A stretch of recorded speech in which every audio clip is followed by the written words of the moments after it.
I'm Bryan Hyde, and I'm telling it like it is.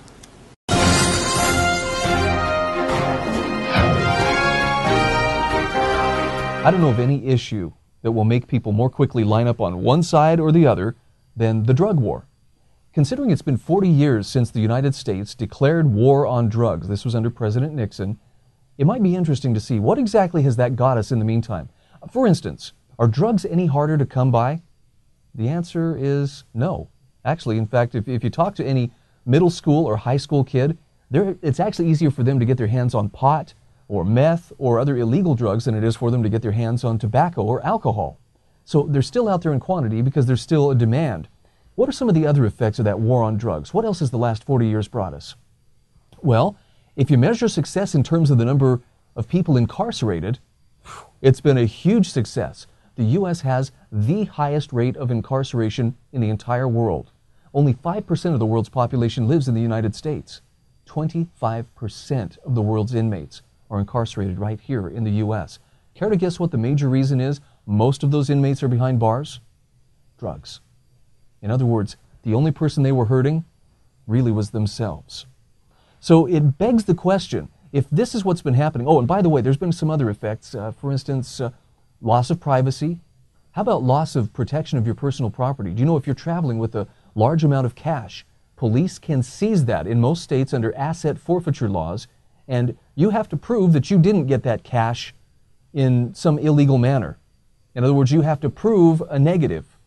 In the meantime, they take your cash and they hang on to it. That's part of the war on drugs, too. We have very militarized police as part of the war on drugs.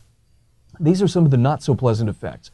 So what if there was a better way to fight the war on drugs? What if someone could figure out a way to address the very real problems that come with substance abuse without taking away people's freedoms or denying them their privacy or otherwise infringing on their private property? What if? Well, actually, there is a country called Portugal. Perhaps you've heard of it. 10 years ago, the country of Portugal decriminalized all drugs. Pot, cocaine, heroin, didn't matter. No longer was there a criminal penalty attached.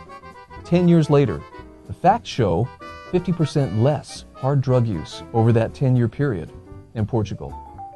And it makes sense from the standpoint of people who have addiction problems. If they know that the treatment that's most likely going to befall them is to be locked in a cage and subjected to prison rape for years on end versus getting counseling and some help in getting over their problem, which one do you think they're going to take? See, the United States approach is we lock them in a cage. Portugal's approach was we will make that counseling available to them. It's a lot cheaper than housing prisoners. And it seems to work with 50% less drug abuse. So that's a question I'd ask you to consider.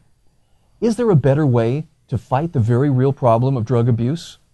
I'm convinced that there's one that exists that doesn't require us to punish everybody, including those who don't do drugs, the way that our current war on drugs has been doing for 40 years. Maybe it's time we take a look at what Portugal's doing. They may just have something to teach us. I'm Bryan Hyde. I'm telling it like it is.